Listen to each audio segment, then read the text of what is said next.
안녕하세요. 네. 오늘은 우리가 간송 전영필 선생님에 대해서 해보도록 하겠습니다.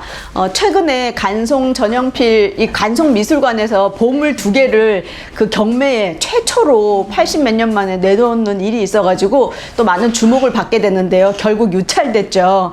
그런데 이분에 대해서 우리가 그동안 독립운동가들에 대해서 했는데 이분도 문화 독립운동가예요. 제가 이 책을 읽으니까 확실하게 알겠더라고요. 제가 지금 보는 책은 김영사에서 나온 이충렬 선생님이 쓰신 간송 전영필이라는 이제 평전이 되겠습니다. 이게 소설가가 쓰신 건데요. 그래도 되게 좀 고증을 많이 해가지고 많은 자료를 모아서 쓰신 그런 책입니다. 그래서 한 100장의 이런 사진들이 작품 사진들이 들어있어요. 그래서 여러분도 한번 보시면 좋겠습니다. 간송, 이 간송이라는 호는 위창 오세창 선생님이 스승이신 그 선생님이 이제 지어주신 거죠. 그래서 맑은 산에서 흐르는 맑은 물과 그 다음에 푸르른 소나무와 같이 그렇게 살아라라고 해서 간송이라는 호를 지어주셨고요. 사진, 일본 와세다 대학에 다니는 그 시대의 사진입니다. 그래서 이분은 아주 젊은 나이부터 활동을 하셨기 때문에 젊은 사진이 많이 있습니다. 1906년에 태어나셨어요. 1906년에 서울태생, 우리 독립운동가 할 때 서울태생이 의외로 없었다, 그쵸? 근데 서울, 어디서? 종로사가 아주 그냥 정중앙에서 태어나셨습니다. 그리고 이분은 이제 증조부가 전계훈이라는 분이신데요. 이분이 정삼품에 이르는 관직을 하셨어요. 이 전영필 집안의 5대조부터 시작해가지고 다 무반 집안이었습니다. 전통적인 무반 집안이었는데, 아니, 어떻게 무반 집안이 저렇게 돈이 많어? 이렇게 얘기를 할 수 있는데요. 예전에는 이 조선시대에는 문을 숭상하고 무를 낮췄잖아요. 그래가지고, 무반들에게 그 월급, 소위 말하는 월급이라 그래야 되나요? 돈을 많이 주지를 않았어요. 그 대신에 무반들은 이렇게 상업활동을 할 수 있게 해줬기 때문에, 이런 그 재산을 축적을 할 수가 있었습니다. 그래서 여기 종로사가, 이걸 배옥의 장터라고 하는데요. 이 배옥의 지역에 미곡상을 했어요. 그래서 많은 땅이 있었는데 그 땅들에서 소출되는 그 쌀을 팔아서 아주 부자가 된 집안입니다. 그래서 이 증조부 전계훈에게는 아들이 둘이 있었어요.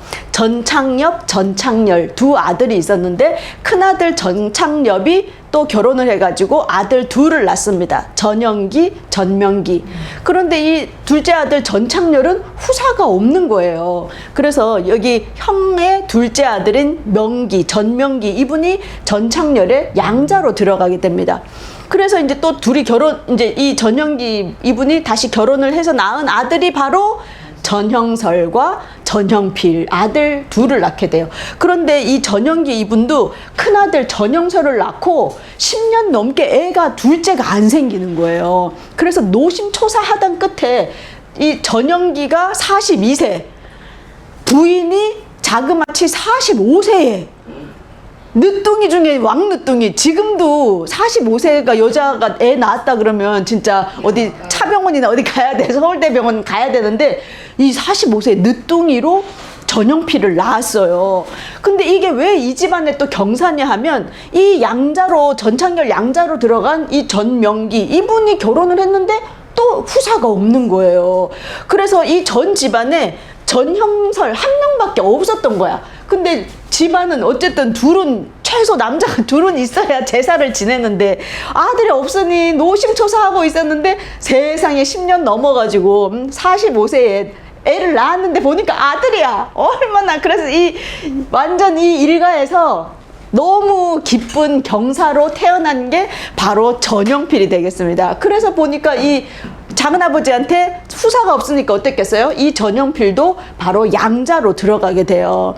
그런데 이 집이 워낙에 부자여가지고 99칸에 살고 있어서 칸이 엄청 넓어. 그래서 다 같이 문만 따로 내고 그냥 하나의 그 바운더리 안에서 살았어요. 그래서 진짜 부모님 밑에서 이제 컸다는 것을 알 수가 있습니다.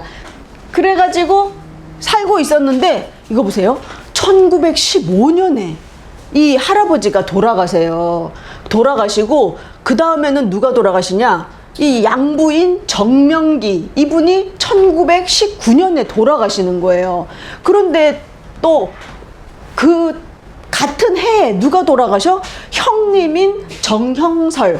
그러니까 이 장손이 이제 병으로 젊은 나이에 죽어요. 그런 다음에는 친부인 전영기 이분이 1929년에 돌아가시게 됩니다. 그러니까 이 집안에 보세요. 이분들은 다 원래 안 계시고, 그러니까 이 남자가 몇 명만 남아요? 오로지 전영필 한 명만 남고 다 돌아가시는 거예요. 집안의 어른들이. 이때 1929년에 전영필의 나이가 24살이에요. 24살에 이 집안의 모든 재산을 다 상속받게 된 거예요.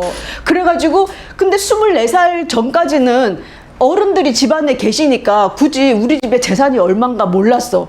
돌아가시고 나서 도련님 재산을 한번 이제 관리를 하셔야죠. 그래가지고 이제 데리고 가는 거야. 데리고 가는데 어디부터 가냐? 황해도부터 땅이 있어.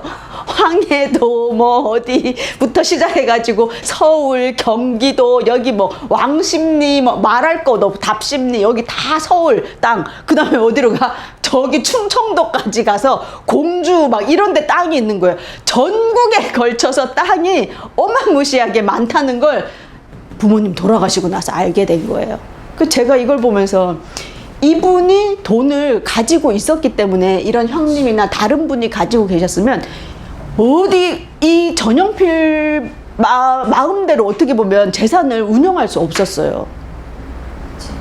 그래서 내가 하늘이 내리신 이 분들이 돌아가시면서 모든 재산을 이 전영필이 다 운용할 수 있게 된 그런 뜻이 있었나? 이런 생각이 드는 거예요. 그런데 또 한편 이 전영필의 학교 졸업식, 입학식 모든 사진에 친구들은 다 까만 그 교복에 까만 모자를 쓰고 있는데 한 50명 중에 한 두세 명이 하얀 옷에 하얀 모자를 쓰고 있는 학생들이 있어. 집에 상을 당해가지고. 이 당시에는 또 있는 집 자제들이 학교 다녔잖아요. 그러니까 몇 년 상을 치렀게요? 3년 상을 치르는 거예요. 그러니까 3년 동안 흰 두루마기에 흰 모자를 쓰고 학교를 가는 거야. 그래서 계속 어른들이 돌아가시니까 집안 어른, 그래서 모든 졸업사진 다 흰색 옷. 그러고 나서 나중에 어른이 돼서도 일제강점기가 심해지니까 그때 어때요? 두루마기만 입고 다니는 거예요. 그래서 여름에는 흰 모시, 겨울에는 하얀색 두루마기. 이래서 그리고 창씨개명도 끝까지 안 했죠. 그런 분이십니다. 그래서 혼자 남은 이 전영필에게 모든 재산이 돌아갔다. 그래서 얼마나 귀하게 태어났느냐? 돌사진! 내 돌사진보다 좋아. 저는 딸이니까 돌사진은 거의 저는 없어. 우리 오라버니의 돌사진보다 더 좋아. 1907년의 사진이 되겠습니다. 그리고 사진, 이 화질도 봐봐. 화질도 얼마나 좋아요. 이런 집안에.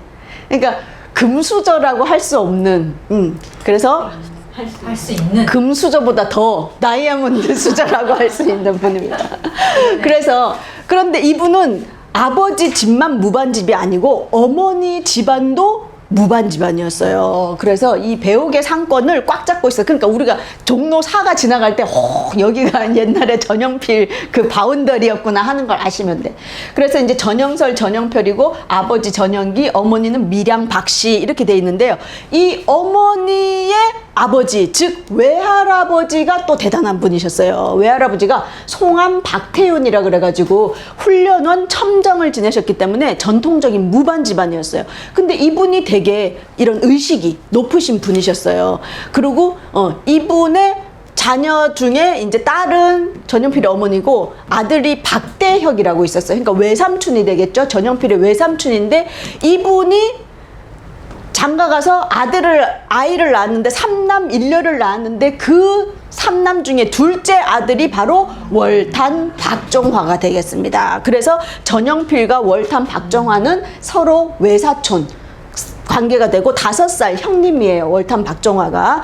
그런 상황인데 이 월탄 박정화랑 전영필이랑 어렸을 때 이제 같이 동네에서 이렇게 만나서 둘이 친하게 지내라라고 이야기를 해줘요. 그래서 이제 자주 만나고 이 외갓집에 자주 갔어. 근데 외갓집에 자주 가면 이 박대혁 외삼촌이 이런 책들을 줬어요. 그래서 이제 월탄 박정화가 준 책 중에 서사 건국지, 이건 뭐냐니까 스위스의 독립항쟁기를 써놓은 책이야. 스위스.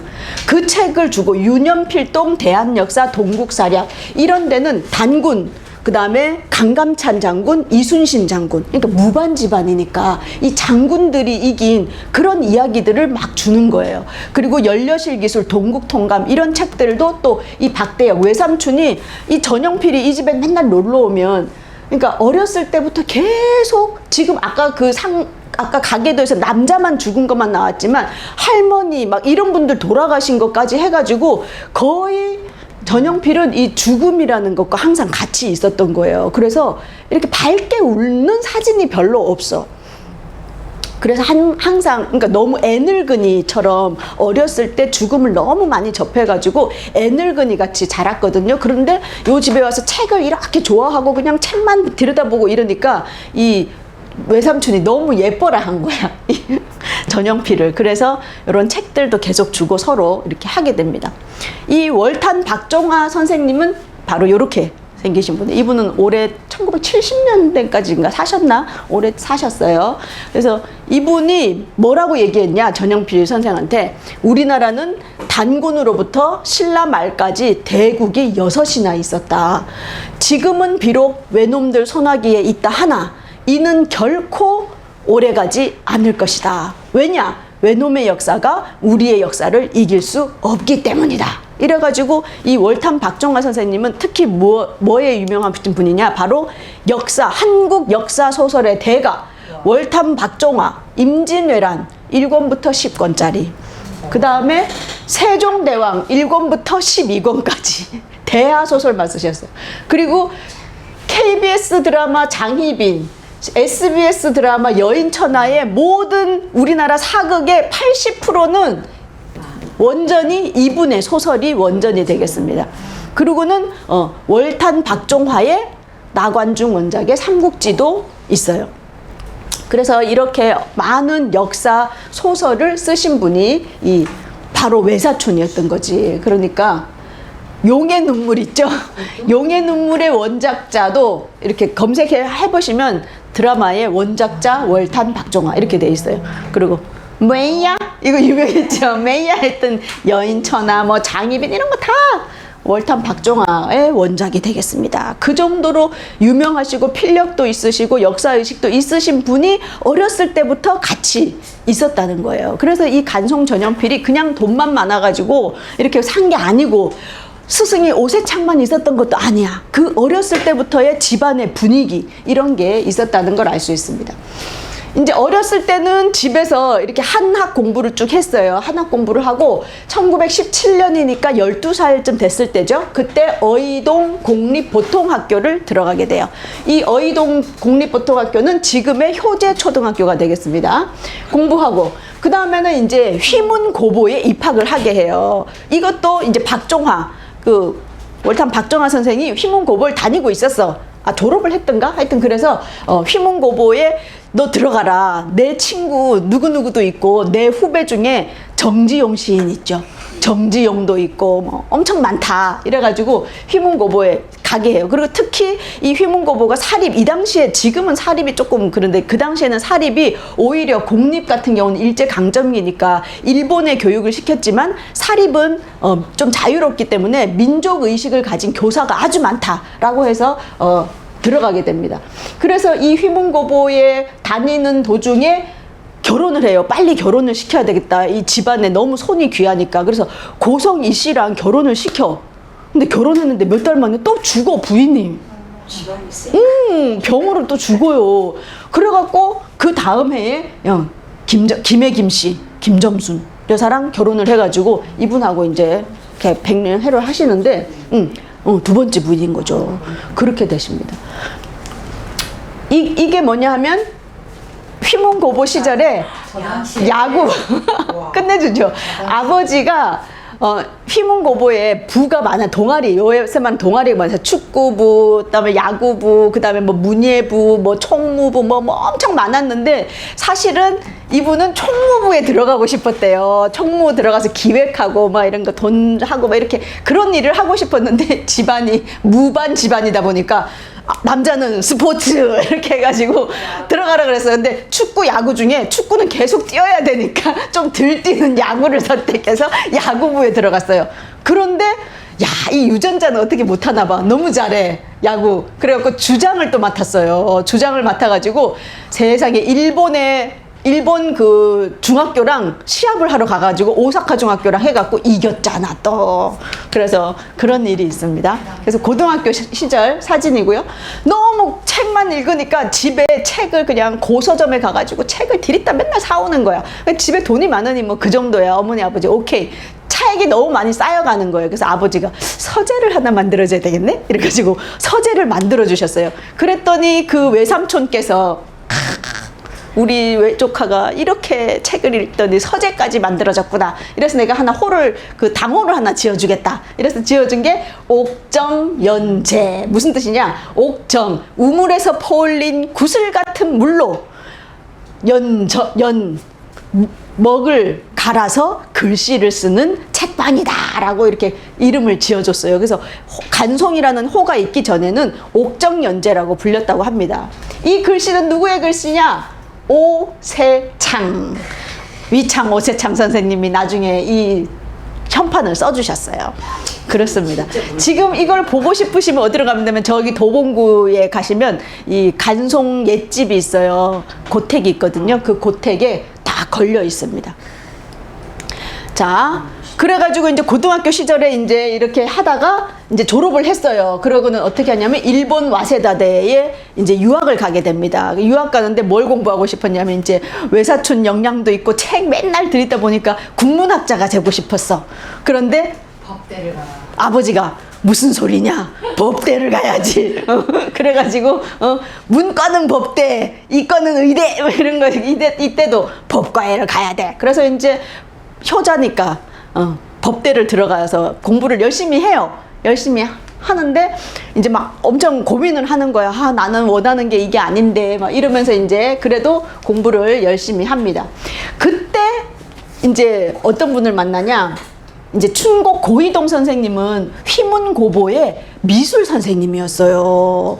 그래서 고등학교 다닐 때 이 맨날 흰옷 입고 다니는 학생이 한 명 있는데 보니까 막 예술적인 기질도 있고 책도 많이 읽고 역사의식도 있고 월탐 박정하고 다니는 거 보니까 그래가지고 눈여겨보고 있었던 거예요. 근데 이 우리가 춘곡 고이동 선생님은 우리가 또 가봐서 그 고택 가봤잖아요.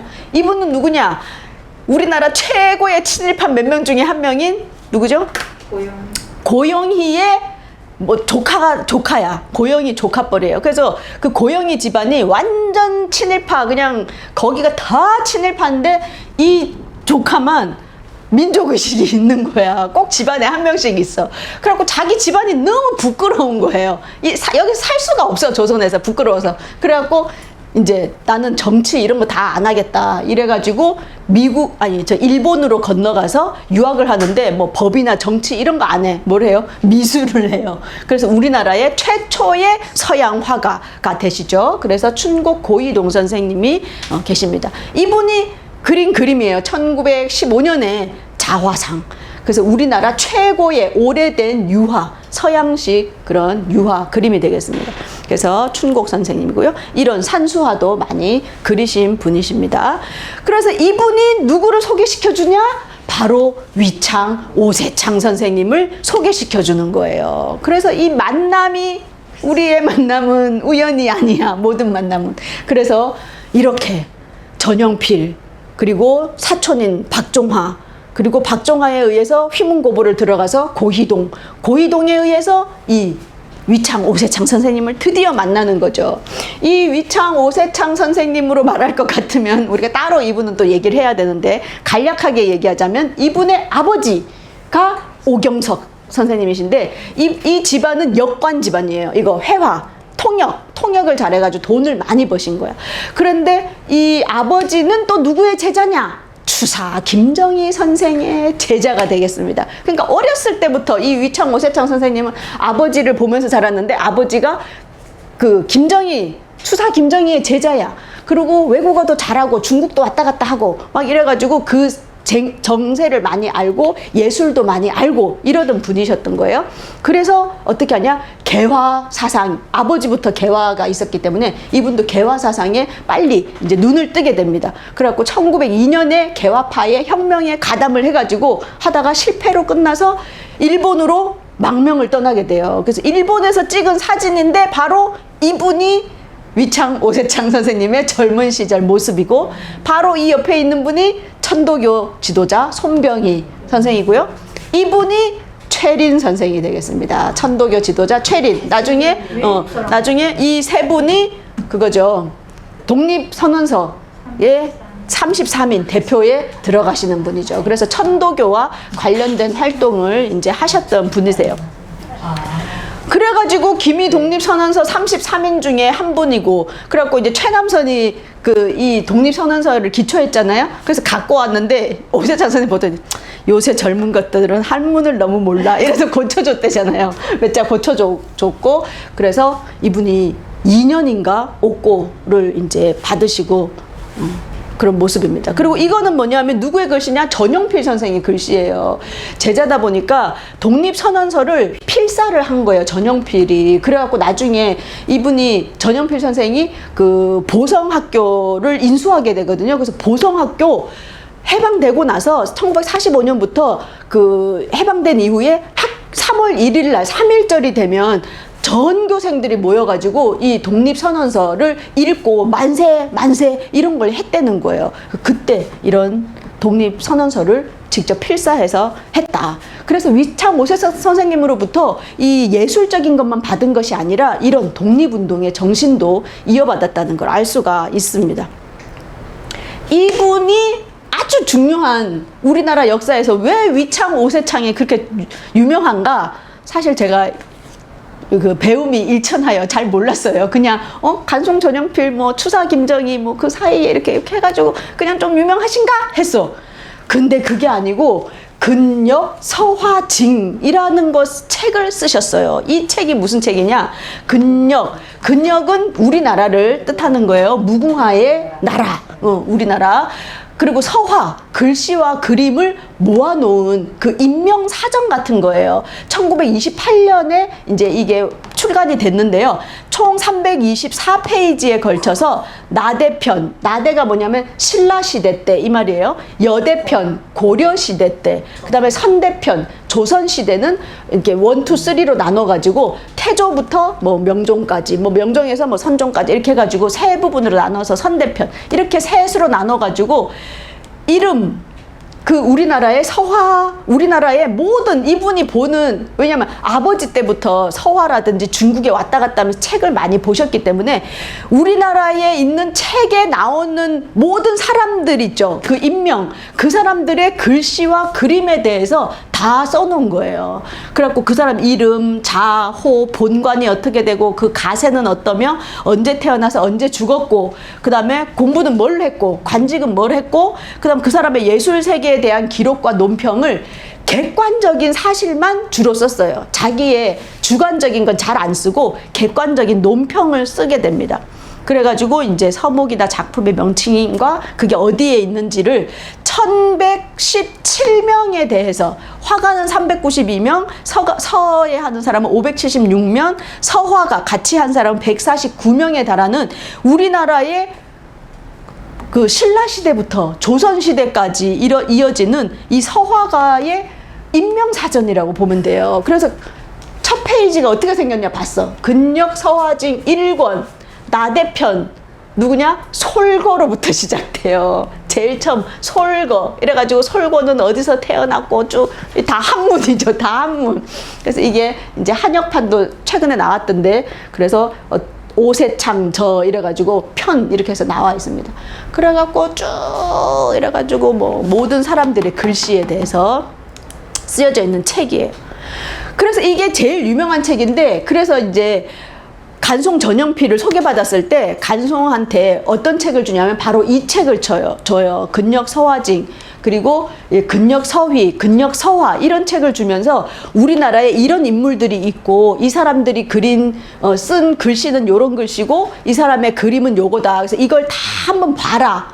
이렇게 해서 줘요. 근데 이 책을 흐트로 안 보고 다 비교해가지고 이 사람, 이 시대에 누구, 어떤 그림, 어떤 글, 이걸 막 비교해가지고 전영필이 다 보고 위창 오세창 선생님을 찾아가서 같이 대화를 나누는 그런 장면들이 나오거든요. 자, 두 번째 책은 뭐냐? 근력 서휘. 글씨예요, 글씨. 이것은 고려시대부터 대한제국까지 1119명에 대한 글씨를 써놓은 거예요. 이거는 누구냐면 김정희 써있죠. 그래가지고 김정희의 글씨, 또 우리 이준 선생 있잖아요. 그 헤이그 특사 이준의 글씨 막 이런 것도 있고, 그 다음에 비석 뒤에 써여 있는 글씨, 이런 금성문까지도 쫙 나와 있고, 그 다음에 그 정조 때 왜 편지 있잖아요. 주고받은 편지, 한글 편지 이런 것들도 다 있어요. 그래서 이 글씨체뿐만이 아니라 그 내용으로 인해서 그 당시에 왕실에 주고받은 선물의 내역이라든지 그 당시에 날씨가 어땠다라든지 막 이런 것까지 알 수 있는, 그래서 이순신 장군의 글씨도 있고 그렇습니다. 그래서 이런 책이 있어요. 그 다음에는 근력 화휘라는 책이 있어요. 느낌 아시겠죠? 화휘는 뭐예요? 그림책이에요. 그림. 이거는 조선시대의 사람들의 그림, 근력 화휘라 그래서 세 권인데 이 세 권의 이름이 또 기가 막힌다. 천지인이야. 천편, 지편, 인편 이렇게 해가지고 세 권으로 만들어져 있어요. 3첩으로 되어 있습니다. 그래서 이 책은 다른 책보다 좀 크기가 커요. 세로가 43cm, 가로가 32cm 이래가지고 지금 서울대의 서울대와 간송미술관에 이제 그 소장이 되어 있는 책입니다. 그래서 이렇게 그림들, 이런 책.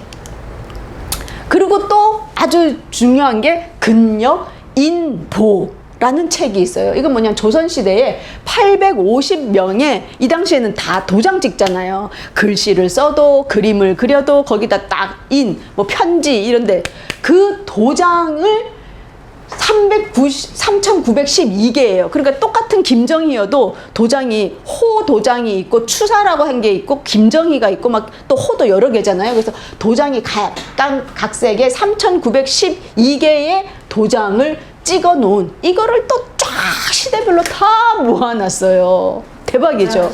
그러니까 그 사람의 이름, 이렇게 이름도 나와 있고 그 사람에 대해서 간단한 이력과 함께 이게 그 그래서 조각의 기술이 아주 뛰어난 거래요. 그리고 가끔 그 중국 사람의 도장도 있었다. 그래서 이렇게 도장을 모아놓은 것은 중국, 일본, 우리나라밖에 없다. 그래서 아주 귀한 책입니다. 그리고 마지막으로는 근묵이라 그래서 고려에서 근대까지 1136명의 이렇게 글씨체와 가끔 이렇게 그림도 그려져 있는 요런 책까지 해서 이렇게 귀한 책들을 쓰신 분이, 그래서 우리나라에 이런 서화를 총 정리하신 분이 누구야? 위창 오세창이에요. 그래서 그쵸. 그러니까 옛날부터 집안에서 내려오던 그 책들을 어렸을 때 보고, 그리고 이분이 또 연세가 많으셨잖아요. 그러니까 빨리 죽으면 안 돼. 오랫동안 살면서 이 일을 하시는 거예요. 그래서 이분은 1919년 감옥에 가셨다가 나오면서 대부분의 그 대표 33인이 돌아가신 분 말고는 다 변절하잖아요. 그런데 이분은 내가 변절하지 않기 위해서는 끊임없는 탄압도 있고 회유도 있는데 그걸 버티기 위해서는 이 일에 매진하신 거예요.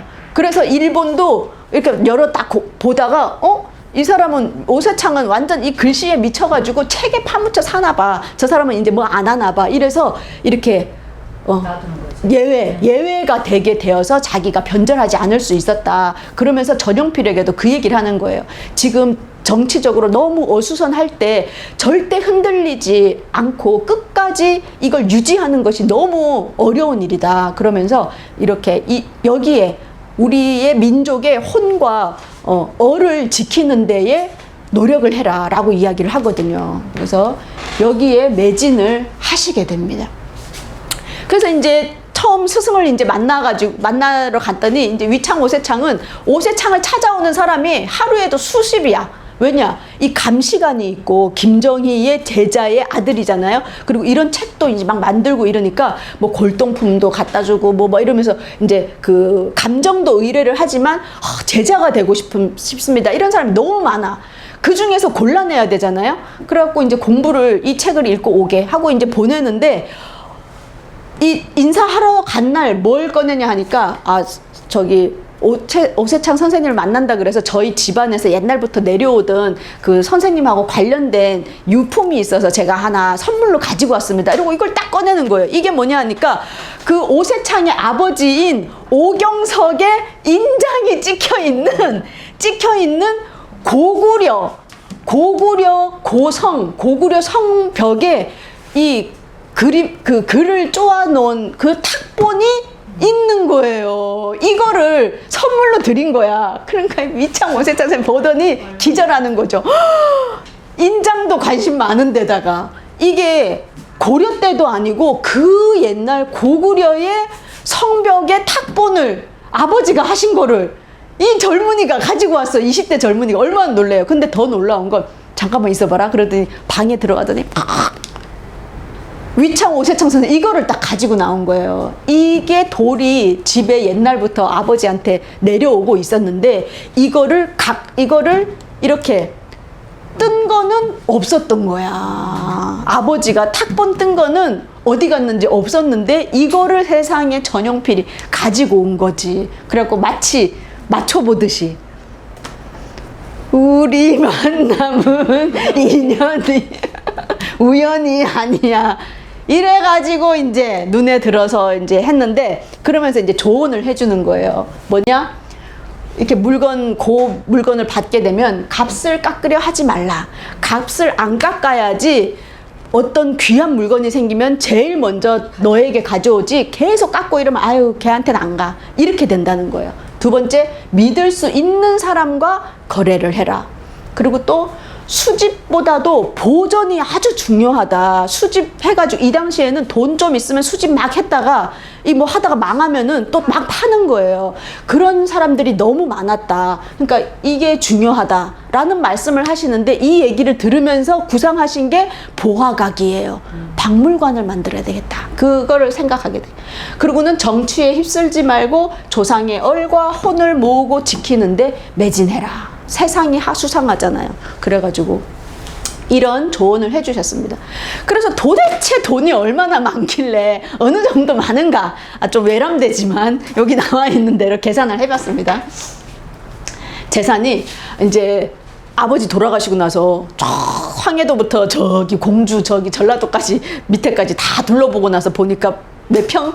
800만 평에 개 있었대요. 800만 평이 어느 정도인가? 그랬더니 지금 여의도의 10배.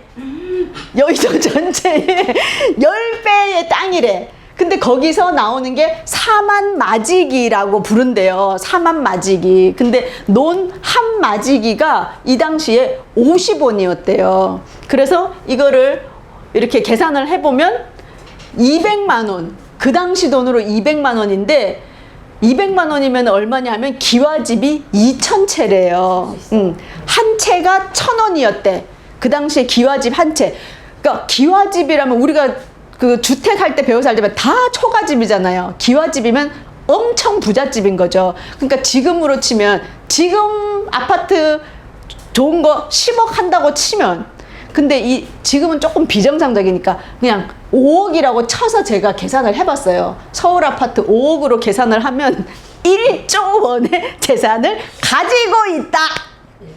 1조 원. 5억 계산했을 때 만약에 10억으로 계산하면 어떻게 돼? 2조의 재산입니다. 그래서 이거 우리나라의 그 당시에 조선시대에 당시 만석군이 43명이었는데 이거는 만석군이 아니고 2만 석군인가 그렇게 되거든요. 그래가지고 그 당시 이렇게 리스트를 하면 한 20위쯤 된대요.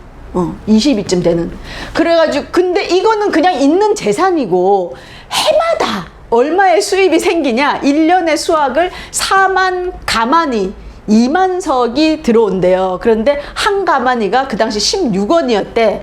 그래갖고 이걸 1년 수입으로 따지면 32만 원에 해당되는데, 순수입, 이게 뭐 소장료 주고 세금 주고 뭐 이렇게 비용 쓰고 나면 15만 원, 순수익 15만 원이라고 치면 기와집 150채.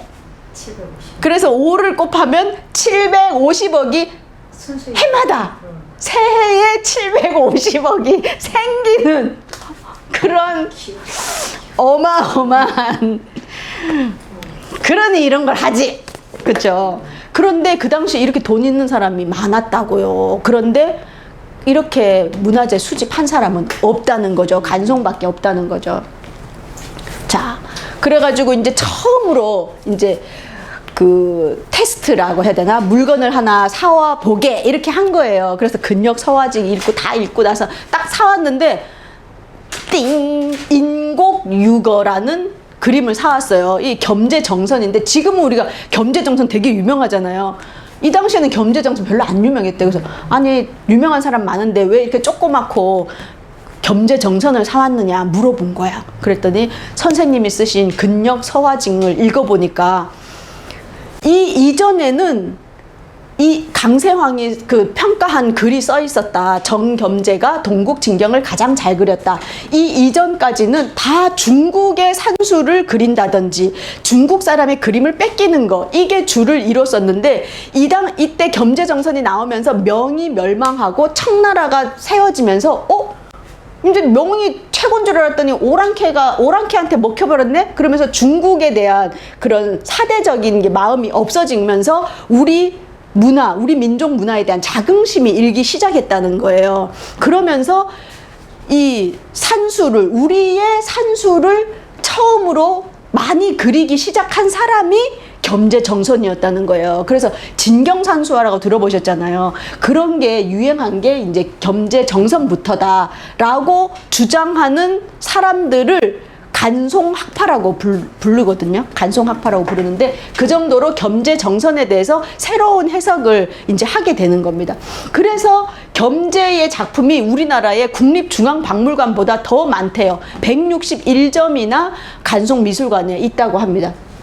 그래서 여기가 어딘가 봤더니 인왕산 지역이, 인왕산 그 밑에 옥인동이래요. 그래 보니까 이 겸재정선의 집이야. 이게 겸재정선의 집이고, 이렇게 산이 있고 이렇게 문이 있고 안에 사람이 들어있는 이런 모습의 그림이 인곡유거가 되겠습니다.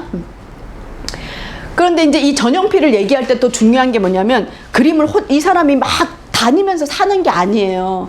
이 당시엔 고서점들이 여기 인사동 주변으로 많이 있었다고 합니다. 그래가지고 인사동 그쪽에 고서점이 많이 있었는데, 그 중에서 한남서림이라는 서점이 있었어요. 이 고서점에서 이제 책들이 많이 나오는데, 이 당시 일제강점기에 넘어가면서 점점 우리나라 경제가 안 좋아지잖아요. 그러다 보니까 특히 지방에서 땅을 뺏기거나 막 이렇게 경제가 힘들어지면서 집안에서 오랫동안 내려오던 그런 고서적들을 내놓게 되는 거예요. 갑오 같은 거. 근데 그걸 너무 부끄럽게 생각한 거야. 돈이 없어서 조상 대대로 내려오던 걸 팔아야 되기 때문에 쉬쉬하면서 남몰래 팔기 때문에 제값을 다 못 받고 파는 경우가 많았대요. 그래가지고 이제 이 한남서림이란 책방이 있었는데, 이게 나중에 1920년이 넘어가면서 뭐예요? 일제가 이 북촌을 점점 어둡게 만들고, 저기 명동이라 충무로 지역 그 남산 밑에를 이렇게 거기를 번화가로 만들잖아요. 그러면서 거기에 신식 책방이 많아지고 일본 서적도 많아지고 이러면서 점점 여기 북쪽에 있는 인사동 이쪽에 있는 책방들이 이제 문을 닫기 시작하는 거예요. 그 어려움에 점점 처하는 그런 상황들이 있는데, 이 서점을 인수를 해요. 간송 전용필이. 근데 이 한남서림이라는 것은 백두용이라는 사람이 1905년에 만든 서점입니다. 근데 이분도 아주 유명하신 분인데요. 해동 역대 명가 필보. 그래서 우리나라의 명필들의 그런 사람들 리스트를 또 써놓은 그런 책인데요. 이런 책도 만들면서 이제 2층에는 인쇄도 겸업을 했던 그런 데입니다. 그래서 32년에 전용필이 인수를 할 때 이 백두용이라는 사람이 전용필에게 뭐를 주냐면 동국정운이라는 책을 이렇게 안내를 해줘요. 동국 정운 들어봤냐? 했더니 못 들어봤다. 근데 이게 우리나라의 말의 그 소리, 그거에 대한 책인데 이게 지금 국보 제71호래요. 이 책인데 사실은 이 책보다 더 중요하고 소중한 책이 분명히 있을 텐데 지금 못 찾고 있는 책이 있다. 그게 뭡니까? 훈민정음이라는 책이다. 분명히 세종실록에 보니까 이렇게 해서 내가 책을 만들어서 이렇게 정인지 성산문 이런 지편전 학자들에게 이 책의 사용법을 쓰라라고 명령을 했다라는 대목이 나와 있는데, 그리고 그 책을 만들었다라고 하는데 그 책이 지금 존재하질 않는다. 그 책만 찾을 수 있으면 너무 좋겠다라는 얘기를 듣게 되는 거예요. 그래서 전영필이 계속 훈민정음에 대해서 생각하게 한 계기가 이 백두용이란 사람이고, 그 사람의 한남서림이라는 책을 인수하면서 여기에서 이제 앉아서 기다리는 거지. 책들이 오는 거, 그 다음에 골동품이 오는 거를 기다리게 되는 곳입니다. 그리고 옛날에 고서점 사진에는 모두 다 요 앞에 자전거가 있어요. 우연히 그냥 자전거가 있는 줄 알았더니 이 당시에 이 자전거가 있다는 것은 그렇죠. 자가용, 지금으로 치면 어디든지 찾아갑니다. 택배 뭐 이런 그런 자전거가 있다는 건 있는 서점이라는 뜻이라는 거예요. 그래서 모든 서점이 한 5개 서점 사진이 있는데 앞에 다 자전거가 있어. 그런 해석이 나와 있더라고요. 이 한남서림의 마크예요. 1월 성신이 조화로운 그런 걸 의미한대요. 그러니까 뭐든지 다 이 의미가 또 다 있어. 근데 여기에서 중요한 인물이 누구냐? 이 한남서림에서 이 전영필은 계속 책 읽고 공부하고 재산 관리하고 이런 게 힘든데 일일이 뭐 찾으러 다니고 뭐 어디 골동품이 나왔다 그거를 대신 해줄 감시관이 있는 사람이 필요했잖아요. 그 사람을 오세창 선생님한테 소개를 받아요. 선생님, 제가 그런 사람 좀 소개해 주세요. 그랬더니 그럼 소개해 주겠다 하고 소개시켜준 사람이 이순황이라는 사람이에요. 근데 이 이순황 사진을 아무리 찾으려도 없어. 근데 요 사진에 있어. 요 사진에 대부분 여기서 잘린 사진이 많아. 그래갖고 제가 이 사진 찾느라고 어제 또 한 1시간 눈이 또 작아졌네. 요 분이에요. 안경 쓰신 요 끝에 있는 분. 근데 이 사진은 언제적 사진이냐? 드디어 이제 보화각, 간송미술관 보화각 오픈식 한 날, 상냥식 하고 오픈식 한 날 여기 수박 사러 가지고 여름인가 봐. 이게 수박 잘라놓고 있는데 여기에 그냥 그 당시에 유명하신 분이 다 있습니다. 제 왼쪽에 청천 이상범 선생, 아주 그냥 이 그림의 대가시죠. 박종화, 이 외사촌 월탐 박종화, 고이동 선생님, 그 다음에 안종원, 그 다음에 요 분이 오세창 선생님, 전영필, 박종목, 노수현, 또 유명한 화가입니다. 노수현, 그 다음에 이순황, 이분이 한남서림에서 평생 전영필을 도와서 이런 골동품을 많이 챙겨오신 분이에요. 말하자면 너무 긴데 하여튼 오봉빈이라는 분이 계시는데 이분하고도 이제 인연이 닿는데, 이분은 누구냐면 우리나라 최초의 우리나라 화랑이라는 그 역사의 초창기 멤버, 그러니까 최초의 사람이에요. 전시 기획자, 우리나라 최초 전시 기획자고 조선미술관이라는 거를 만들어서 관장을 하게 됩니다. 이 사람은 천도교 지도자인 오현단의 아들로 어렸을 때부터 민족의식이 싹튼 사람이에요. 그래서 아버지가 평안북도 영변에서 태어났는데 여기 봉호학교를 만들어 그 봉호학교에서 다녔다가 보성학교를 졸업하고 3.1운동 당시에 상해로 넘어가요. 상해로 넘어갔다가 무슨 일을 하고 딱 우리나라에 왔는데 바로 체포가 됩니다. 그런데 6년 선고를 받았는데 집행유예 6년을 받아.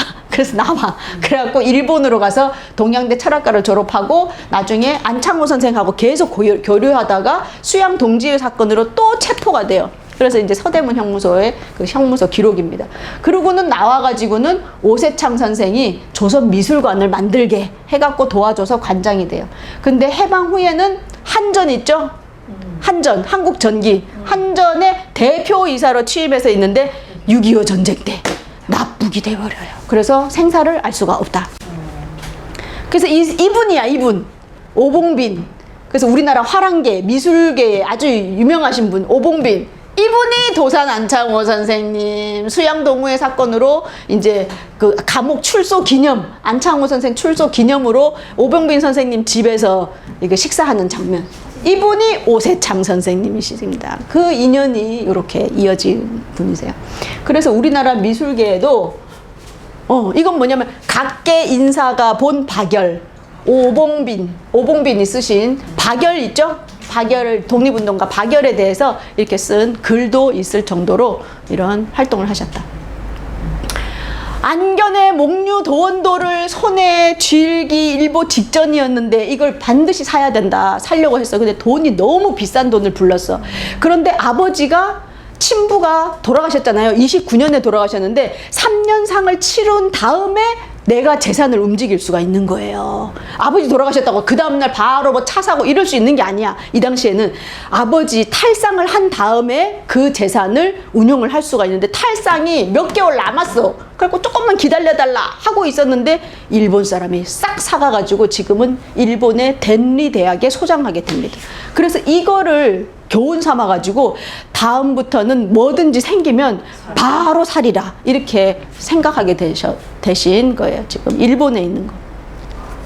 그러다가 이제 아까 얘기했던 1934년에 점점 많아지는 이 유물들을 내가 다시 되팔지 않기 위해서 또 우리 후손들이 혹시 돈이 없어서 다시 이거를 팔지 않게 하기 위해서 잘 보관을 해놔야 되겠다라고 해갖고 보화각이라는 것을 만들게 됩니다. 그래서 4년여에 걸쳐가지고 완공을 하게 돼요. 우리 가봤잖아요. 간송미술관 거기 가봤는데 이제 지금 오픈을 안 해가지고 안 알려졌는데 요 건물인데 여기가 원래 프랑스 사람이 와가지고 프랑스의 그 석유업자가 와서 여기 자기가 집 지어놓고 살던 데인데 그 터를 내놓은 거예요. 그래서 그거를 사가지고 요 건물을 이제 짓게 됩니다. 그래서 보배로운 보물들이 소중한 보물들이 모여 있는 곳이다라고 해서 이것도 바로 오세창 선생님이 글씨를 써주신 거예요.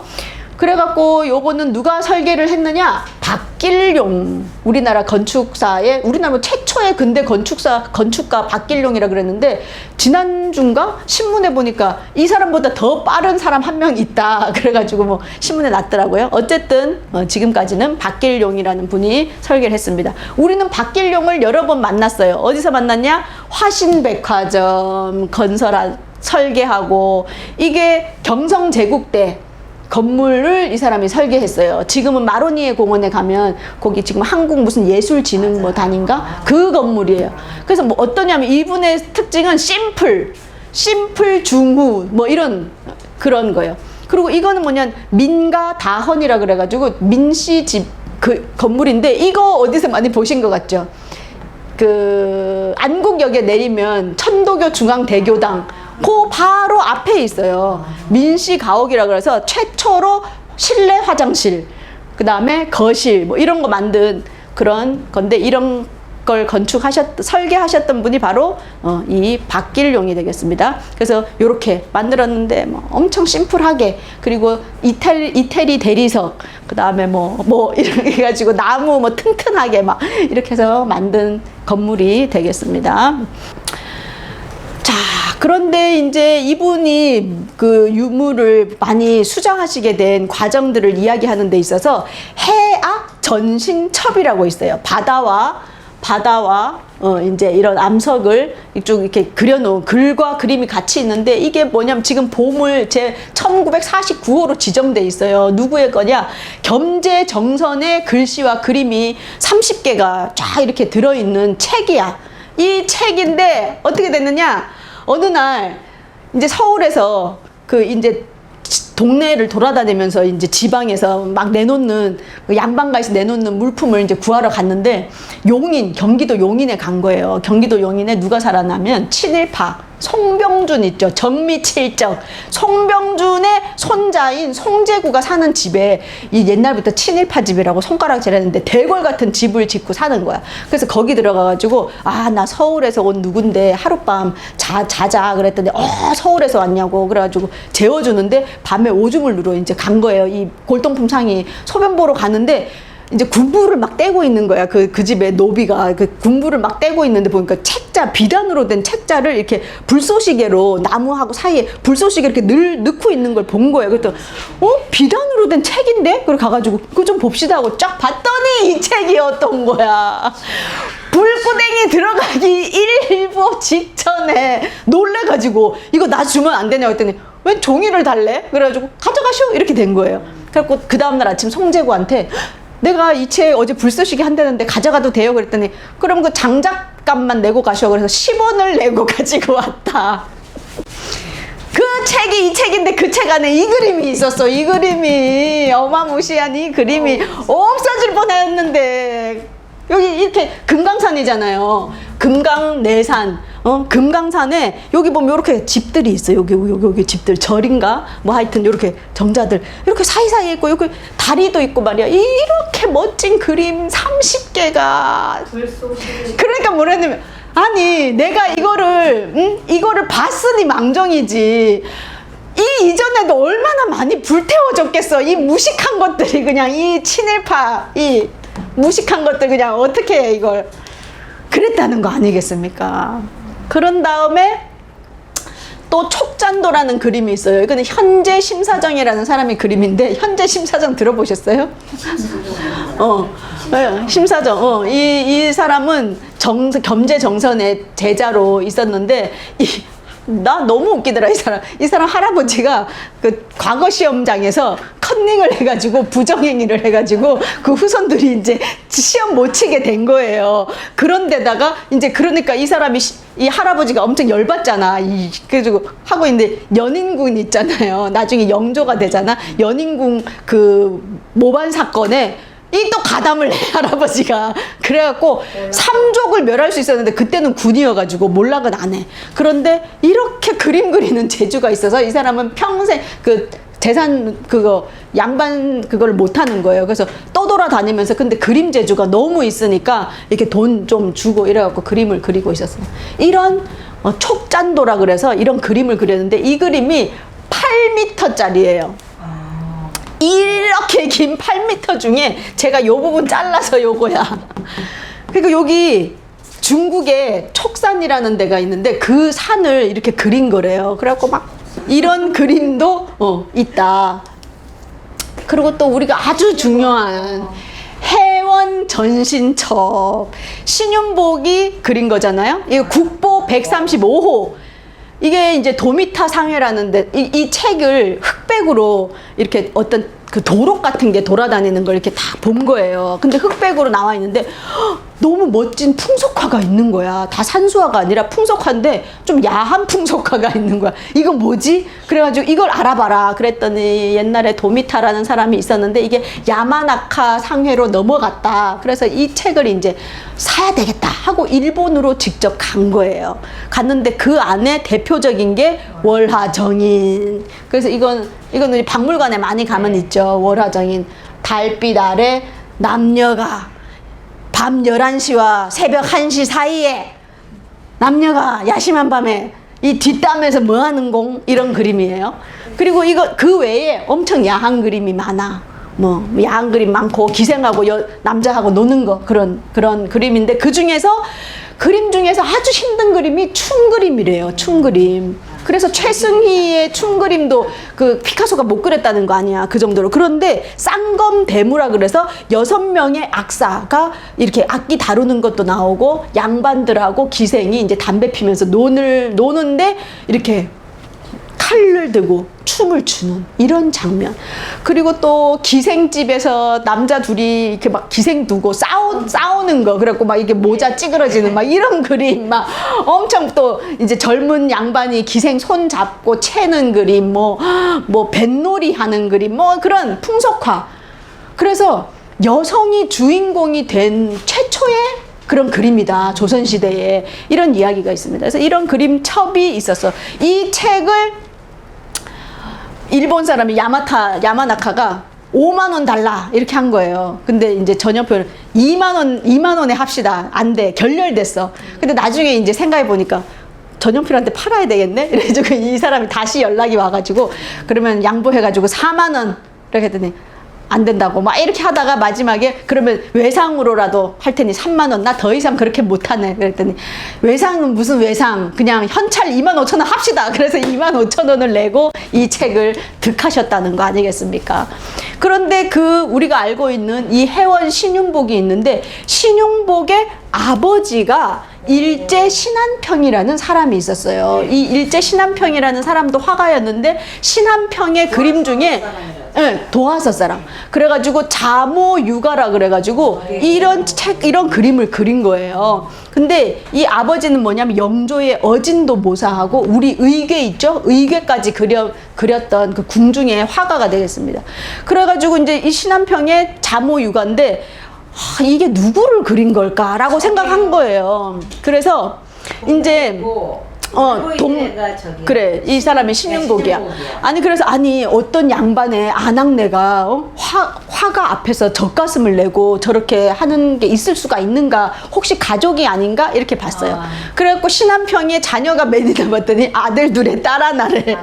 아들 둘에 딸 하나. 그래서 신윤복이 몇째인가 봤더니 첫째야. 그래, 큰애야. 그래가지고 울고 있는 게 신윤복이다라고 이야기하는 그림입니다.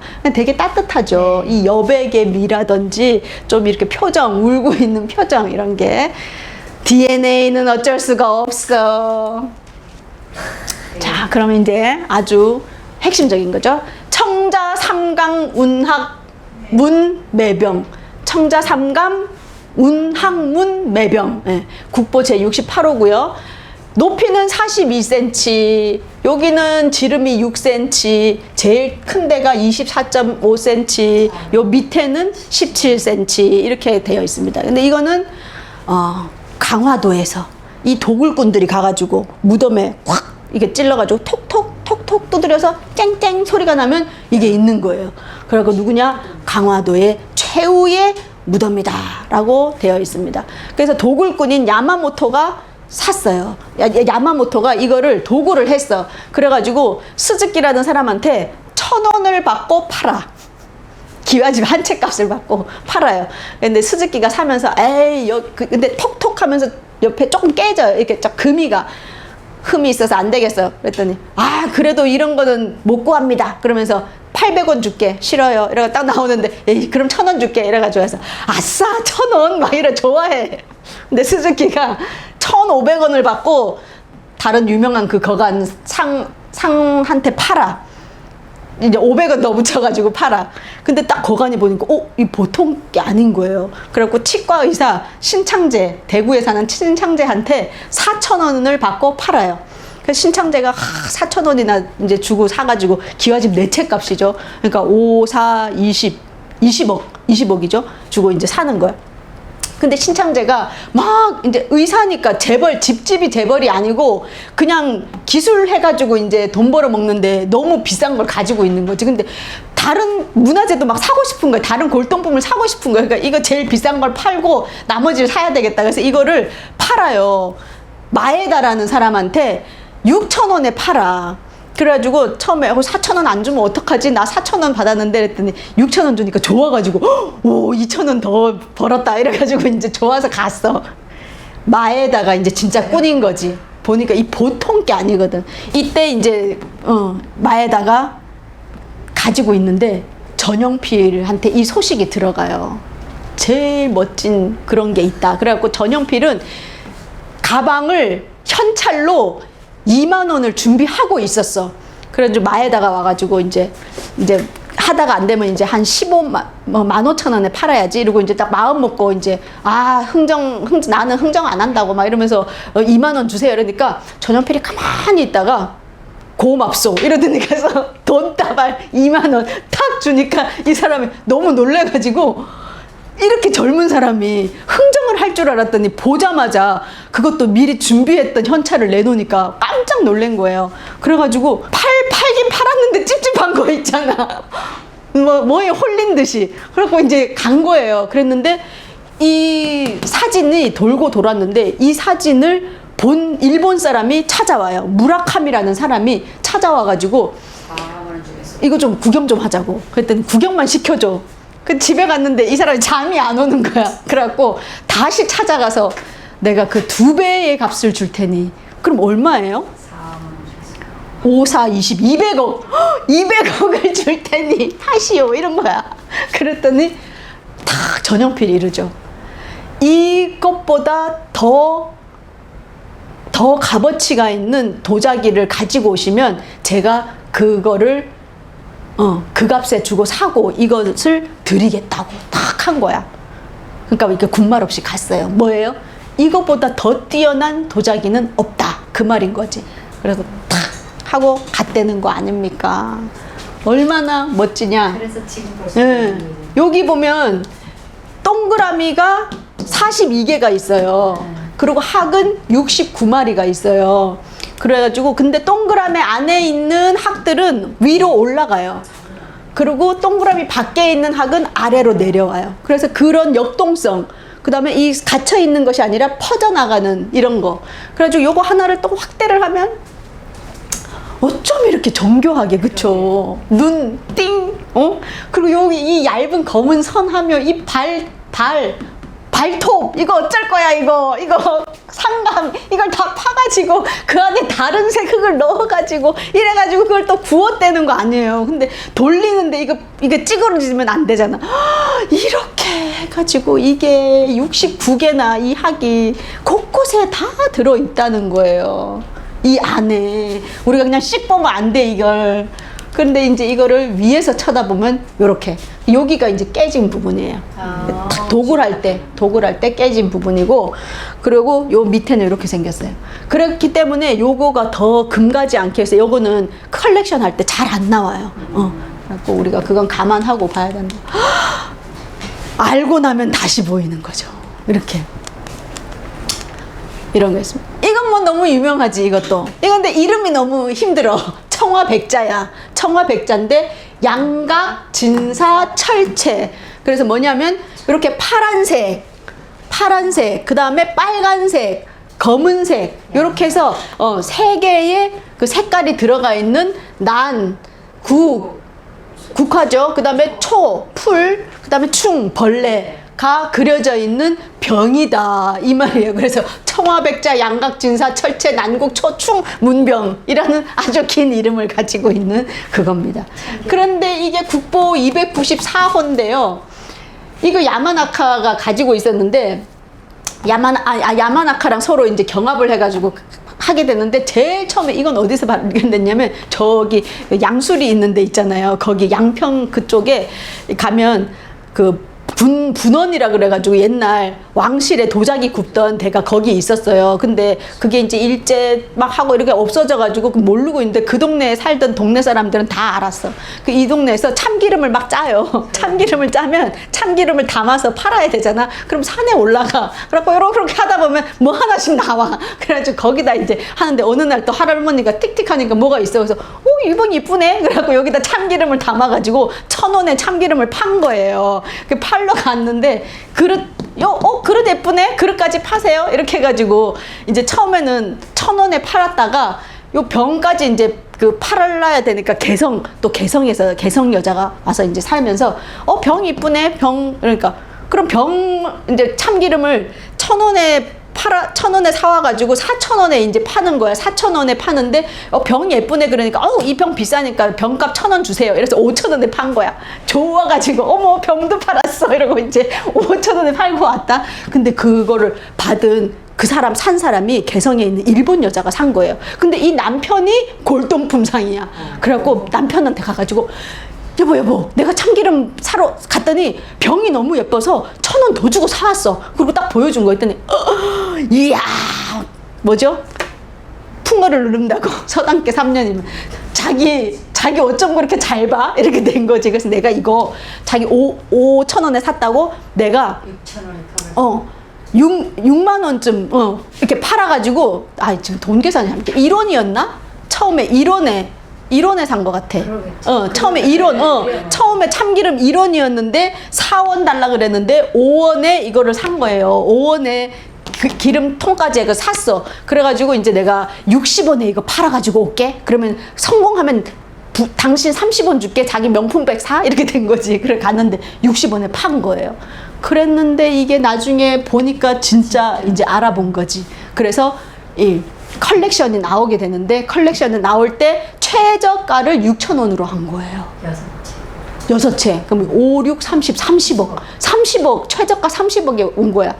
그랬는데, 이제 간송 전용필이 사진을 보니까 이거 범상치가 않거든. 색깔도 다양하고, 이게 양각이에요. 이게 위에서 붙인 거야. 그러니까 이게 보통이 아니다. 그래서 이걸 내가 꼭 사야 되겠다. 그런데 이 야마나카도 온답니다. 그러니까 이거 보통 거래가 아니겠군. 이래서 직접 등장해요. 한 번도, 그러니까 이순황 그 사람하고 신보라는 사람이 맨날 갔는데 처음으로 전용필이 거기에 딱 등장한 거야, 경매장에.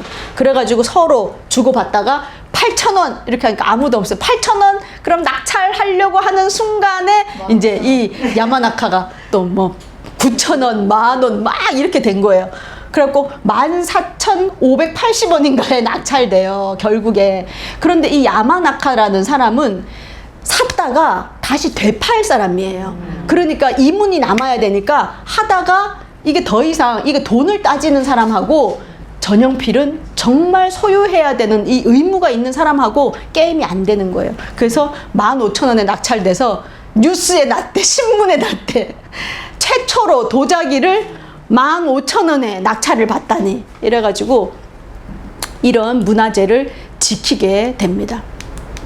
자, 그런데 이제 이렇게 물건만 판 것이 아니고, 지금 간송미술관 뒤에 가면 요게 있어요. 이분이 전용필이고, 이분이 신보라는 그 일본 사람이에요. 이 사람, 도와주는 사람. 이순황처럼. 이분이 이순황이거든요. 그래서 이순황하고 일본 사람 신보가 같이 이 전용필하고 셋이서 이런 문화재들을 수집을 했는데, 이게 세상에 이렇게 다 잘려가지고, 일본으로 방출되기 직전에 이 소식을 듣고 가서 이거를 찾아오게 된 거예요. 그게 바로 괴산 외사리 승탑이고 보물로 지정이 된 것입니다. 그러니까 이렇게 유출되는 것들을 많이 찾아오셨어요. 그래서 우리가 잘 알고 있는 존 게스비, 영국 출신 변호사인데 일본에서 이 사람이 진짜 감시관이 있는 사람이야. 이 사람이 많이 모아가지고 있던 그 유물 20개, 그 중에서 20개 고려청자를 이제 일본이 막 전쟁도 막 일어나고 이러니까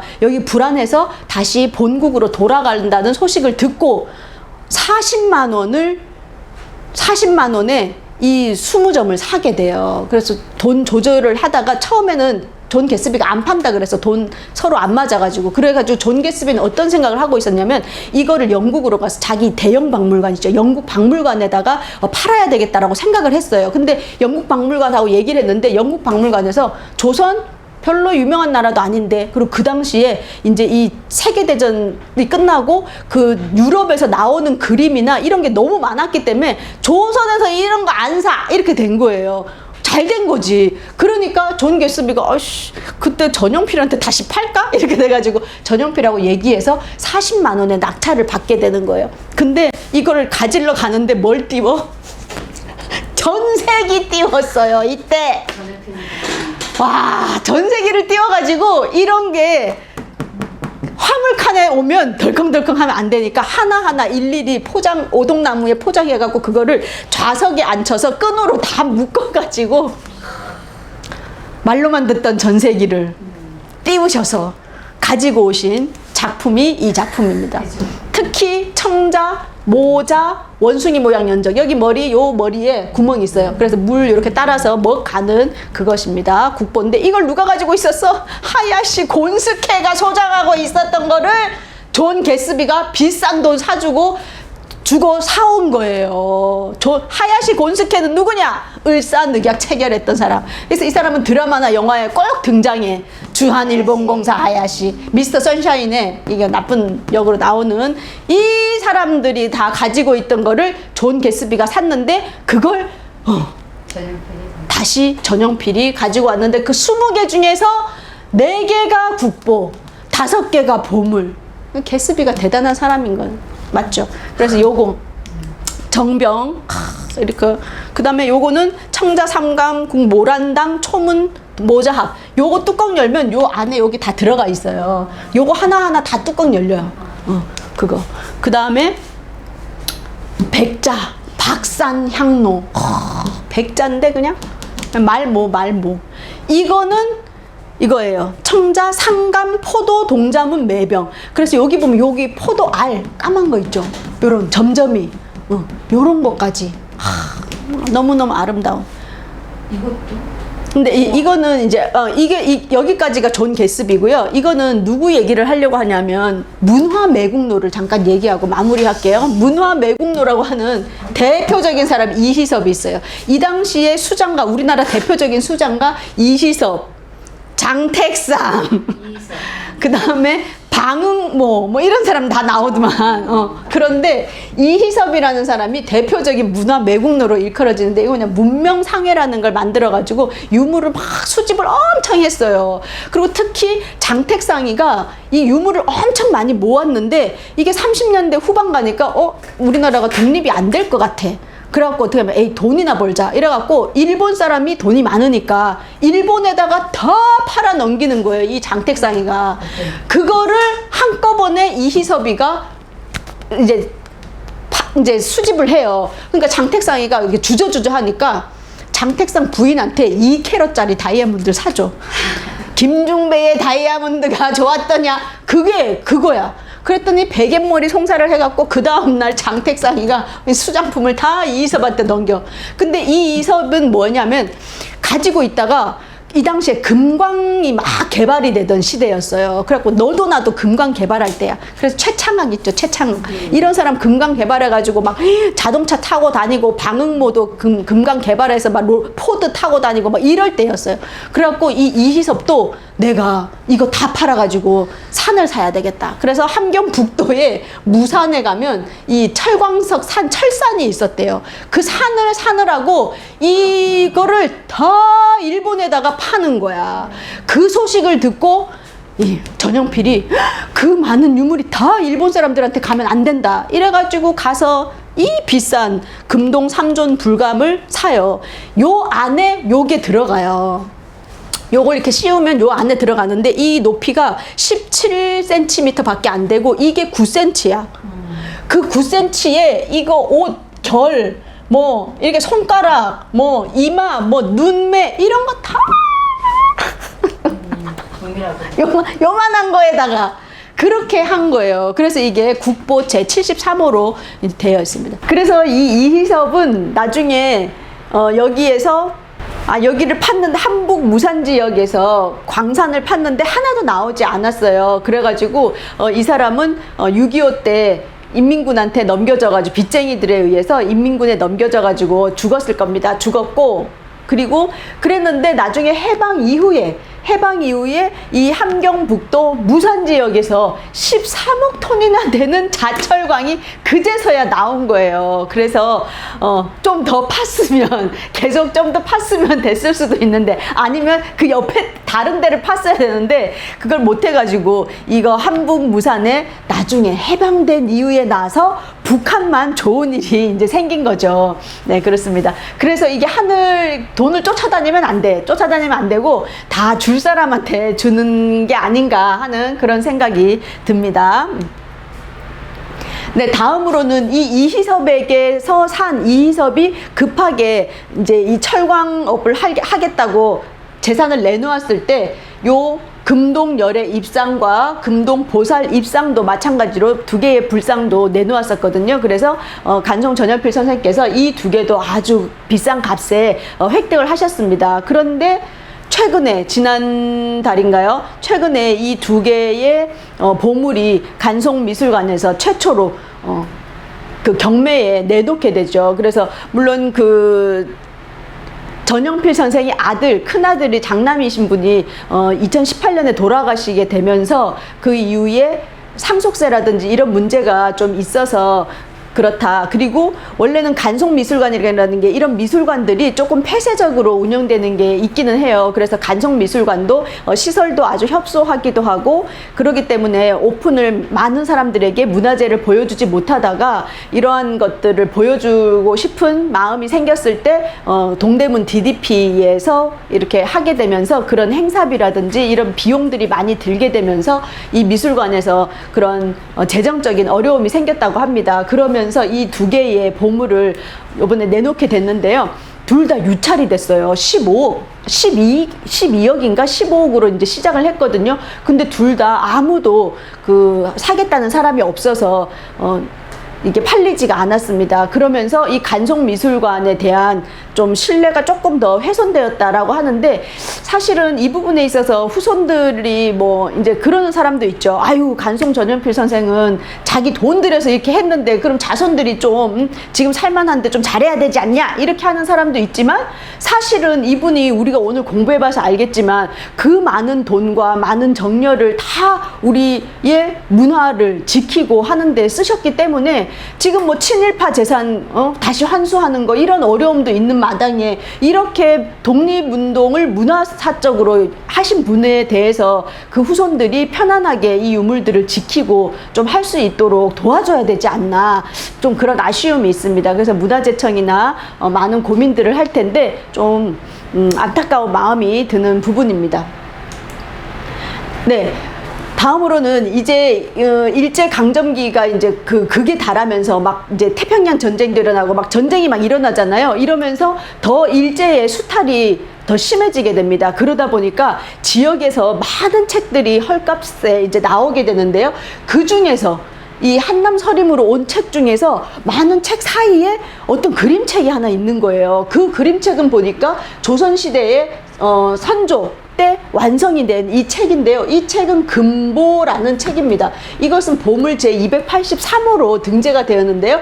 바로 검은고 금자죠. 검은고의 악보를 그려놓은 책이에요. 그래서 이렇게 자세하게 검은고의 줄이라든지 켜는 방법이라든지 검은고 연주할 수 있는 악보들이 그려져 있는 그런 귀한 서적도 같이 들어왔습니다. 자, 이러한 서적들이 많이 있는데요. 뭐니 해도 이런 서적뿐만이 아니라 이 간송 전영필 선생의 가장 큰 업적을 이야기한다면 이분이 소장하고 있는 뭐 5,000점이다, 10,000점이다 하고 하는 그 오늘 우리가 봤던 이 많은 문화재 중에서 백미를 하나 꼽으라 그러면 뭘 꼽을 수 있을까요? 저번에 우리가 그 훈민정음 해례본 이야기할 때 한글에 대해서 공부할 때도 자세하게 말씀드렸지만 그 중에서 최고는 바로 훈민정음 해례본. 그렇습니다. 바로 훈민정음 해례본이 되겠습니다. 그것은 어떻게 알 수 있냐면 간송 전영필 선생께서 나중에 6.25 전쟁이 났을 때 어때요?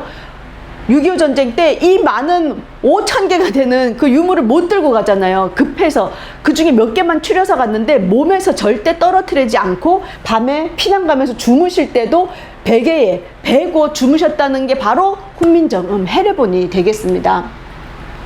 이 훈민정음 해례본은 우리가 오늘 보는 것 중에서 많은 국보, 보물 이런 거 있지만 그 중에서도 전 세계 인류가 같이 지켜야 된다, 지키는 그런 보물이어야 한다라고 하는 것이 바로 훈민정음 해례본으로 유네스코 세계 기록유산에 등재가 되었죠.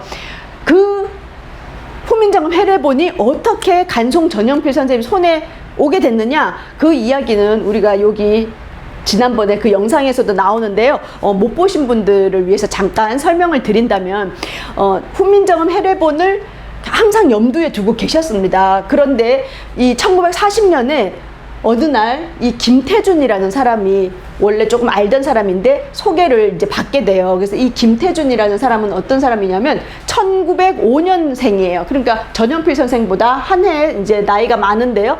이분은 천태산인이라는 그 필명으로 많이 불린 분이고요. 이분은 국문학자이면서 사상가인 그런 분입니다. 이분은 우리가 역사 이제 하면서 천재 많이 봤잖아요. 그 천재 중에 또 한 명의 천재 중에 천재. 어떤 천재냐? 경성제국대를 졸업을 하셨어요. 그리고는 젊은 나이에 경성제국대, 지금의 서울대 전신이죠. 그 경성제국대뿐만이 아니라 성균관대의 전신이었던 그 학교에서 교수를 하시면서 활동을 하셨던 분이에요. 근데 이분은 보세요. 동아일보에 조선 소설사라는 것을 68회나 연재했습니다. 그 연도가 언제다? 1930년. 1930년이면 나이가 어떻게 돼요? 그렇죠. 25, 6살 때.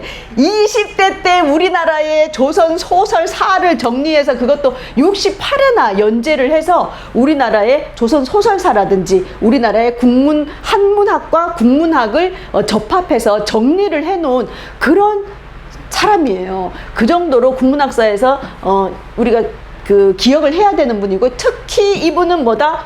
김삿갓 아시죠? 김삿갓 시를 발굴을 해가지고 이 김삿갓이라는 그 사람의 존재를 우리 대중들에게 많이 알린 분이 바로 이분이세요. 그런데 이분은 나중에 조선 어문학회라 그래가지고 이희승 선생님이라든지 많은 국문학자들과 함께 조선 어문학회를 결성하신 그런 국문학자이십니다. 그런데 또 이분은 다른 그 독립운동 중에서도 사회주의를, 그때 많은 지식인들이 일본이라든지 이런 데서 들어온 책을 통해서 사회주의를 많이 받아들이게 됐어요. 그래서 이분도 그 사회주의를 받아들이면서 사상가가 되시거든요. 경성콤그룹이라 그래가지고 나중에는 이게 이제 해방 이후에는 남로당, 남조선 인민공화국 하는 그 남로당이 되는데요. 그 그룹의 인민전선 부장으로 활동을 하세요. 이때 경성콤그룹의 수장은 바로 박헌영이 되겠죠.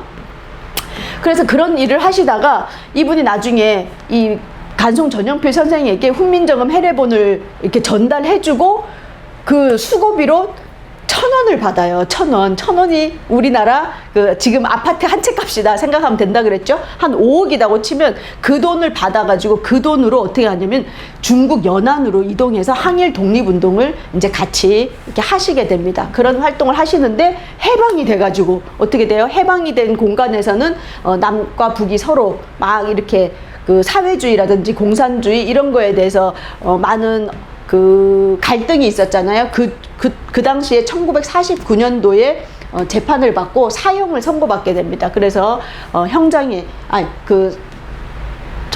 총살을 당하세요. 사형을 선고받고 총살당해서 이 아까운 천재가 그렇게 사망을 하게 되는데요. 어쨌든 이분이 간송 전연필 선생한테 이야기를 하는 거예요. 간송 선생, 내가 제일 아끼는 제자가 있는데 그 제자가 바로 이용준이라는 제자다. 그런데 이 이용준 제자가 나한테 하는 말이, 우리 집안에 옛날부터 내려오는 가보가 있는데 그 중에 훈민정음이 있습니다 라는 얘기를 제가 들었습니다. 그러니까 이제 간송 전연필 선생은 몇십 년 동안 지금 막 이걸 생각하고 있었던 그 기다리던 훈민정음 소식을 들은 거잖아요. 그래가지고 그게 진본인지 확인을 하고 저에게 전해주십시오 하고 이야기를 하는 거예요. 그래서 이 김태준 선생이 제자 이용준의 집으로 가게 됩니다. 그래서 가서 보니까 진짜인 거예요. 그런데 앞에 2장이 뜯겨져 있는 거야. 그래서 그게 왜 뜯겨져 있냐 하고 봤더니 사실은 이용준이 자기 집이 아니고 이용준의 처가 광산 김씨 종택이 금구당이라고 하는데요. 그 금구당에서 이렇게 빌려온 책이에요. 근데 그 빌려온 책을 이제 이분한테 넘기는 거죠. 그래서 장인어른한테 이제 혼나기도 했다라고 하는데, 어쨌든 이 이용준이 그 앞 2장을 찢고 나서는 이게 연산군 때 한글을 탄납하느라고 그때 찢었다라고 거짓말을 했지만 사실은 본인이 찢은 것이다. 네, 나중에 그렇게 이야기가 되고 있습니다. 그래서 이제 확인을 하고 이거를 갖다 줘야 되는데 좀 완벽하게 좀 만들어서 갖다 주고 싶었던 거예요. 그래서 그 작업을 하는 중에 이 김태준이 이 당시에 그 경성콤그룹 사건으로 잡히게 돼요. 체포가 됩니다. 그래서 1940년에 이 이야기를 전해드렸는데, 간송 전영필 선생이 전해드렸는데, 이 김태준 이분이 감옥에 잡히게 되면서 이 훈민정음 해례본이 간송 전영필 선생한테 못 오게 된 거예요. 그래서 나중에 옥고를 치르고, 김태준 선생은 옥고를 치르고 나서 이제 옥에서 나와 보니까 집안이 풍비박산 난 거예요. 화병이 나가지고 어머니랑 아내가 죽고, 그 다음에 어린 아들이 있었는데 그 자식도 병들어서 죽어서 집안이 풍비박산이 나서 이 사람도 너무 실망해가지고 늘어져 있는 그때에 생각이 난 거예요. 아, 그때 이 훈민정음 해례본이 있었는데 그걸로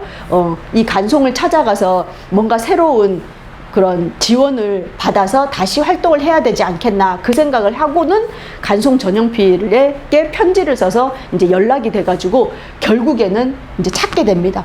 근데 이 당시만 해도 이 김태준이라는 사람은 사회주의 운동을 하던 사람이었고, 그리고 간송 전영필은 민족의 그런 혼을 지킨다고 문화재를 막 수집하는 사람이었고, 1943년이면 뭐예요?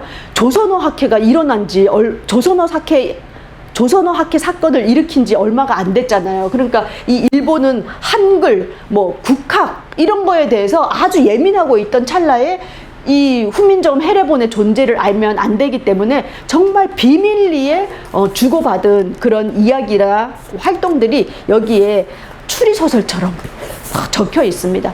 그래서 그런 활동을 통해서 어쨌든 결론적으로 1943년에 간송 전영필 선생의 손에 이 훈민정음 해례본이 들어가게 되는 거예요.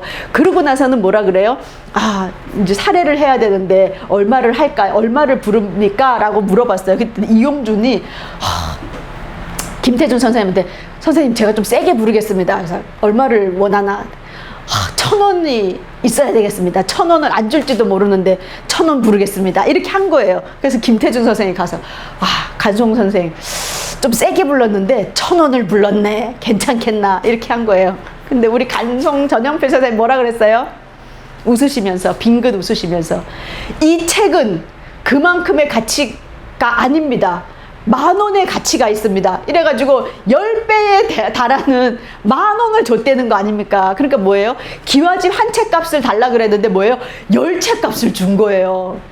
김태준 선생님 입이 쩍 벌어지면서 내가 익히 들어 알고 있었지만 정말 배포도 크고 끝내주는구나. 그러고는 이 이용준에게는 10,000원, 그리고 김태준 선생 너무 고생하셨습니다. 이 책을 무사히 제가 받을 수 있게 해주셔서 감사하다. 그리고 김태준 선생에게는 1,000원을 주셨어요.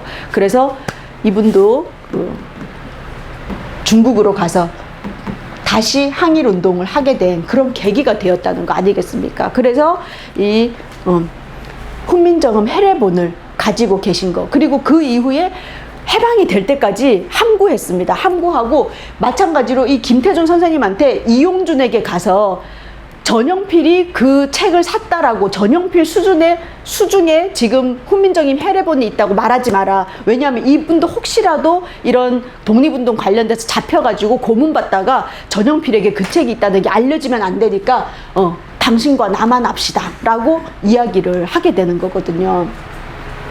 자, 이렇게 해가지고 해방이 되고 나서야 조선어 학회 사람들을 다 초대를 하셔가지고 그제서야 이 훈민정음 해례본을 내면서 영인본으로 찍어서 그런 연구를 할 수 있게 만드셨어요.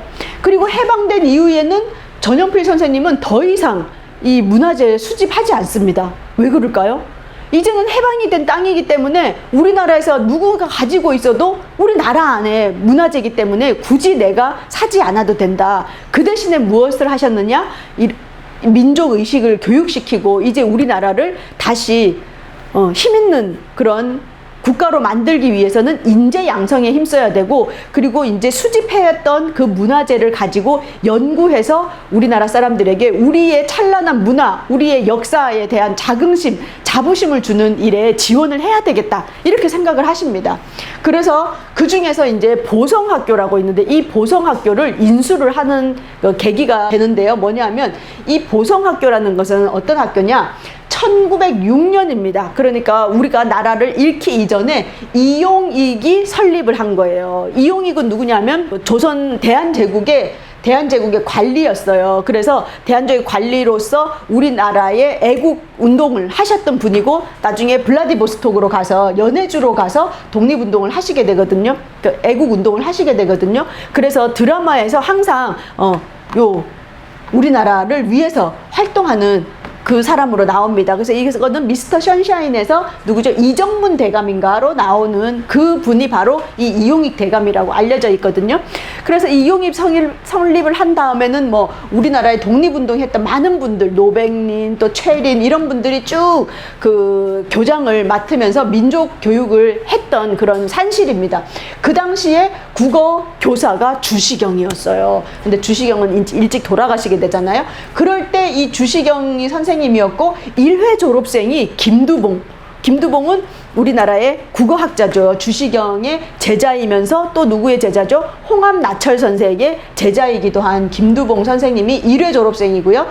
날개라든지 이러한 걸 알려진 작가 이상도 17회, 또 그 외에 헌진건이라든지 많은 인재를 배출을 했던 곳이 이 보성학교인데요.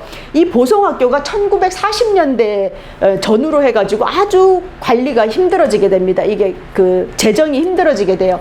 그러면서 전영필 선생이 재단법인인 동성학원을 만들어가지고 이 학교를 인수를 해요. 그런 다음에 1945년 해방이 됐을 때 1년 동안 잠시 교장 선생님을 하시기도 하거든요. 그 보성학교가 이제 해화동에 나중에 두 번째 1906년대는 이 장소가 아니었어요. 나중에는 이렇게 해화동에 이런 학교를 지어가지고 교육을 계속 이어가게 되고요.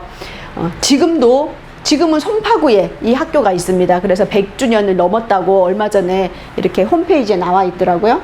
그런 활동도 하셨고, 그래서 이런 해방 공간에서 이런 교육 사업이라든지 그 다음에 미군정 하에서 문화재 지키는 그런 활동을 쭉 하셨는데 어떤 일이 일어나요? 정말 예상하지도 않았는데 이제는 이 문화재를 편안하게 알릴 수 있을까 했더니 세상에 전쟁이 나잖아요. 그래서 그 전쟁통에 그 소중한 보물들을 다 가져갈 수 없어가지고 훈민정음 해례본이라든지 몇 개 소중한 것만 챙겨서 급하게 이제 내려가시게 되는데요. 그때 북한에서 누가 내려오냐면 일관 이석호라는 유명한 화가입니다. 그런데 이 사람이 와서 이 간송 그 미술관 있잖아요. 그 보화가 거기에 있는 많은 그 보물을 가지고 갈 준비를 하고 있는데 혼자서 못하니까 누구를 부르냐 하면 바로 해곡 최순우. 이분이 이제 박물관장도 하시고 배흘림 기둥에 서서 그 책을 써가지고 아주 유명하시고 또 간송 전영필 선생과 함께 많은 일을 이제 하신 그런 분이죠. 소전 손재형, 이분도 이제 화가로서 아주 유명하신 분인데 이 두 분이 이 보화각에 이제 잡혀갔다고 해야 되나요? 그래서 가서 이 물건들을 싸고 분류하는 일을 하게 된 겁니다. 그런데 이 북한에 가면 안 되잖아요. 그래갖고 이 두 분이 어떻게 하냐면 포장지가 필요하다. 그래서 그 포장지 준비하는데 또 며칠. 그 다음에 이걸 또 상자에 일일이 하나씩 넣어야 된다. 그래서 상자에 넣었는데, 종이가 부족하다. 또 종이, 그리고 또 나무에 넣었는데, 그렇게 넣으면 안 될 것 같아. 다시 다 꺼내야 되겠다 해서 꺼내는데 또 며칠. 막 이렇게 핑계를 대는 거예요. 그리고 심지어는 왜 빨리 안 하냐고 막 닥달을 하니까 이 간송미술관 안에 쟁여놨던 술들이 많았어요. 위스키라든지 이런 술들이 많았는데 그 술을 이렇게 밤마다 갖다 준 거예요. 근데 이분이 이석호 술을 되게 좋아했대요. 그래가지고 그 술을 먹고 막 이러느라고 며칠 또 일 안 하고 이런 식으로 그러다가 이제 더 이상 핑계댈 게 없으니까 어떡하냐면 이분이 계단에서 일부러 진짜 헐리우드 액션에서 굴러가지고 다리를 다쳐서 작업을 못하겠다 이래가지고 6월 25일이잖아요 근데 9월 15일 인천 상륙작전 막 하고 이렇게 해갖고 서울이 수복될 때까지 이 한 3개월을 계속 이제 막 일부러 이렇게 연기를 시킨 거예요. 그래서 이제 북한군이 쫓겨나가면서 이 보화각을 지킬 수가 있었다는 겁니다. 그래서 다행이다 하고 있었는데 또 1.4.5태 때 이제 다시 내려가게 되죠.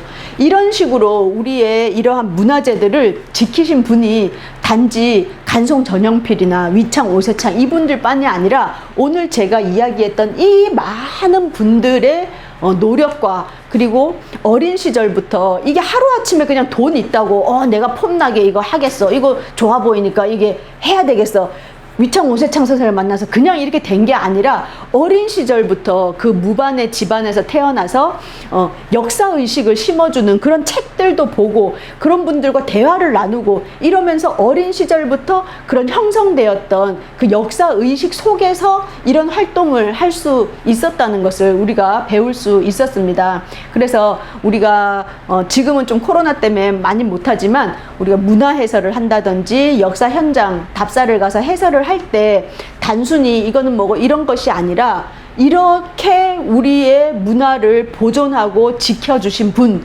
그리고 또 이분이 이렇게 하셨던 이유는 뭐냐면 책에 그냥 몇 줄 나와 있는 것이 아니라 실제 우리의 찬란한 문화를 보여주고 그 실제 하는 문화재가 있을 때만이 더 큰 감동을 주고 또 학계라든지 외국에서도 인정을 해주기 때문에 우리의 찬란한 문화를 이렇게 전 재산과 건강을 다 바쳐서 지키신 거거든요. 그렇기 때문에 이러한 분들의 그런 노력이 헛되지 않게 우리 강사님들이 역사 해설을 한다든지 아니면 문화 해설을 할 때 이러한 분들의 정신을 전달할 수 있는 그런 우리 역사 강사님들이 됐으면 좋겠습니다. 이상으로 마치도록 하겠습니다.